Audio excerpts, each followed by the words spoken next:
Hello students, welcome to learn with fun. आज आपण अभ्यास करणार आहोत स्टँडर्ड 9th इंग्लिश मधील एक खूप सुंदर कविता 1.1 walk a little slower the English workshop. आपण यातील सर्व क्वेश्चन अँड आन्सर्स एकदम सोप्या पद्धतीने समजून घेणार आहोत. So Sandeep, are they ready? Absolutely Swati, let's start. Okay, so question 1 आहे, read the poem allowed. Sandeep, आपण मिळून ही कविता वाचूया का? नक्कीच. स्टुडंट्स, तुम्ही पण तुमच्या सोबत म्हणा हा. Walk a little slower daddy, sed a little child so small. I am following in your footsteps and I don't want to fall. Sometimes your steps are very fast, sometimes they are hard to see, so walk a little slower, Daddy, for you are leading me.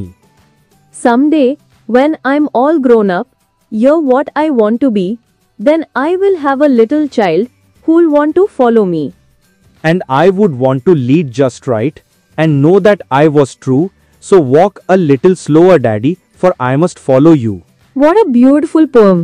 एक लहान मूल आपल्या वडिलांना किती भावनिक विनंती करत आहे. खरंच. चला तर मग यावर आधारित प्रश्न पाहूया. क्वेश्चन नंबर 2 आहे, put the words given in brackets in the proper blanks. Swati, तू पहिले दोन सांगशील का? Sure. A. The child is talking to its father. कवितेत लहान मूल म्हणजे चाइल्ड वडिलांची म्हणजे फादरशी बोलत आहे. B.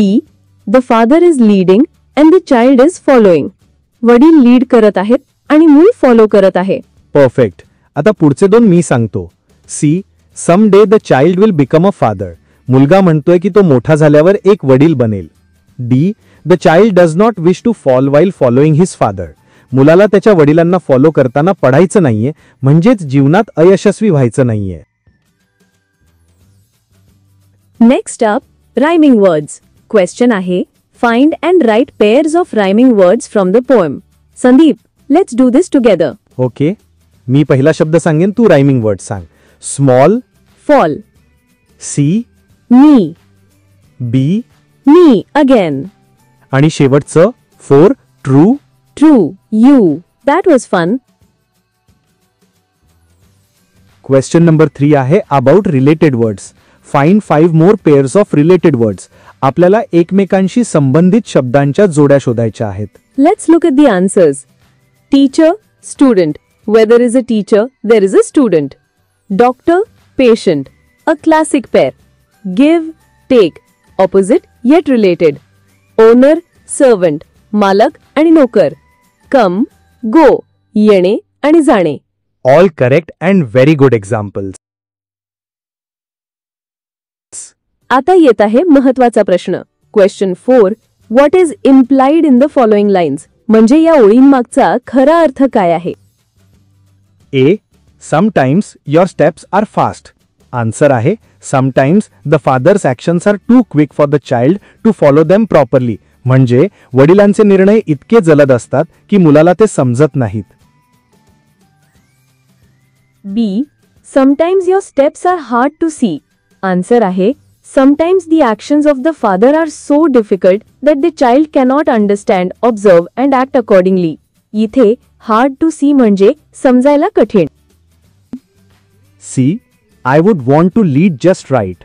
आन्सर आहे, the child who is grown up now wants to guide his child correctly in the journey of his life. म्हणजे तो मुलगा मोठा झाल्यावर आपल्या मुलाला योग्य मार्गदर्शन करू इच्छितो. D. and know that I was true. याचा अर्थ आहे, त्याला ही खात्री हवी आहे की तो एक प्रामाणिक व्यक्ती म्हणून जगला, जेणेकरून त्याचे मूल त्याचा आदर्श घेईल. आता वेळ आहे ग्रामरची. क्वेश्चन 5 आहे, using your own ideas frame 3 sentences that show continuous action. म्हणजे चालू क्रिया. आन्सर्स आहेत, he is playing cricket. You are teaching English. He is making us laugh. ही सर्व प्रेझेंट कंटिन्युअस टेन्सची उत्तम उदाहरणे आहेत.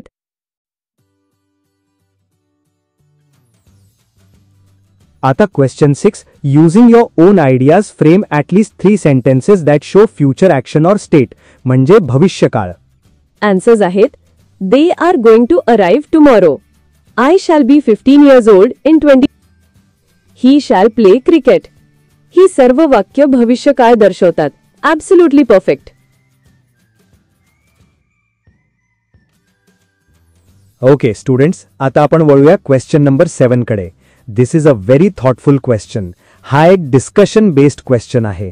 Yes, and the question is, discuss the following and write the summary of your discussion in the form of bullet points.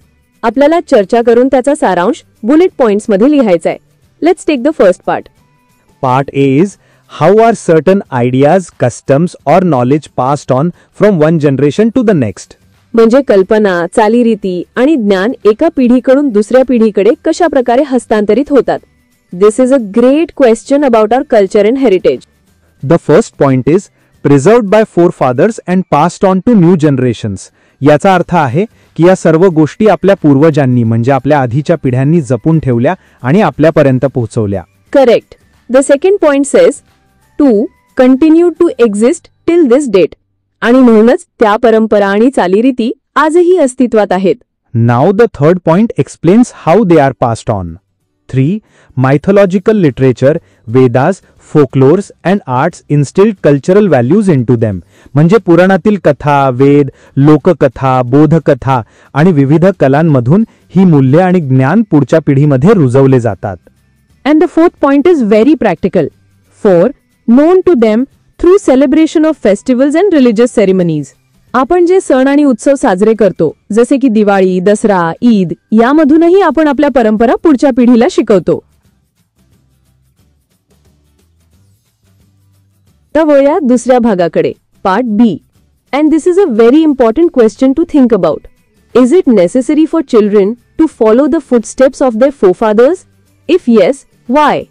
याचा अर्थ आहे की मुलांनी त्यांच्या पूर्वजांचे म्हणजे आधीच्या पिढ्यांच्या पावलावर पाऊल ठेवणं आवश्यक आहे का, आणि जर हो तर का? Let's look at the answer. It's a very balanced answer. The answer begins with answer, yes, it is necessary to follow their footsteps, but not blindly. म्हणजे हो, आवश्यक आहे, पण डोळे झाकून नाही. आपल्याला विचार करूनच निर्णय घ्यायचा आहे. Exactly. The answer explains both the sides. First, why it is necessary. We should follow them to learn important moral values, understand our cultural identity, and gain wisdom from their life experiences. They provide a strong foundation for us.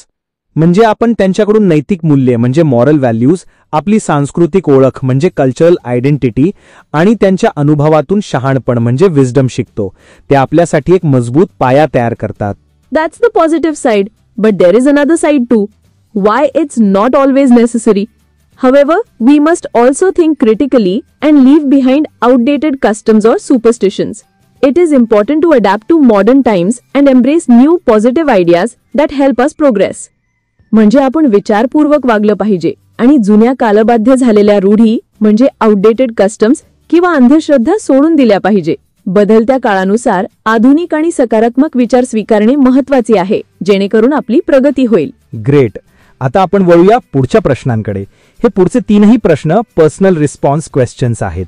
Yes, personal response म्हणजे या प्रश्नांची उत्तरे प्रत्येकाची वेगळी असू शकतात.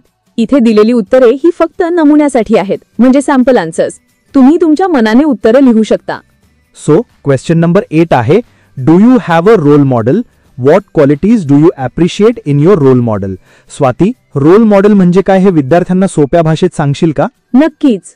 Role model म्हणजे अशी व्यक्ती ज्यांच्यासारखं तुम्हाला बनायचंय, ज्यांचे आदर्श तुम्ही तुमच्या जीवनात ठेवता. या प्रश्नात तुम्हाला तुमच्या रोल मॉडेल बद्दल आणि त्यांच्या कोणत्या क्वालिटीज म्हणजे कोणते गुण तुम्हाला आवडतात हे लिहायचंय. चला आन्सर पाहूया. My role model is Chhatrapati Shivaji Maharaj, the founder of Swarajya. He is known as Raja, the king who understands the emotions of his people. I appreciate his intelligence, dedication to his duty, hard work, simplicity and commitment towards his people. I also like to appreciate his daring and democratic rule. Wow, what a perfect answer. इथे छत्रपती शिवाजी महाराजांना role model मानलं आहे आणि त्यांचे गुण जसे की बुद्धिमत्ता, इंटेलिजन्स, समर्पण, डेडिकेशन, कठोर परिश्रम, हार्डवर्क आणि साधेपणा, सिम्प्लिसिटी याबद्दल लिहिलं आहे. स्टुडंट्स, तुमचा रोल मॉडेल कोण आहे? डॉक्टर APJ अब्दुल कलाम, तुमची आई किंवा वडील, तुमच्या आवडती शिक्षिका, त्यांच्याबद्दल तुम्ही नक्की लिहा. आता क्वेश्चन नंबर 9 हा खूपच इंटरेस्टिंग प्रश्न आहे. Think of an occasion Wien you did not like the decision or action of your family members but realised later on that they वर right. Write about it in 5 to 8 lines. म्हणजे असा एखादा प्रसंग आठवा जेव्हा तुम्हाला तुमच्या घरातील मोठ्यांचा निर्णय किंवा त्यांची कृती आवडत नव्हती, पण नंतर तुम्हाला जाणवलं की तेच बरोबर होते. असं आपल्या सगळ्यांसोबत कधी ना कधी नक्कीच घडतं. Absolutely. चला सॅम्पल आन्सर पाहूया. My parents have kept a strict rule for me that I can watch TV only for half an hour daily. As a child, I used to dislike this restriction as my friends did not have such a rule at their homes. But now I realize that my parents were right in teaching me discipline and keeping a balance between leisure and studies. I could study, play, watch television and still have time to pursue some other hobby. This habit taught me to manage my time properly.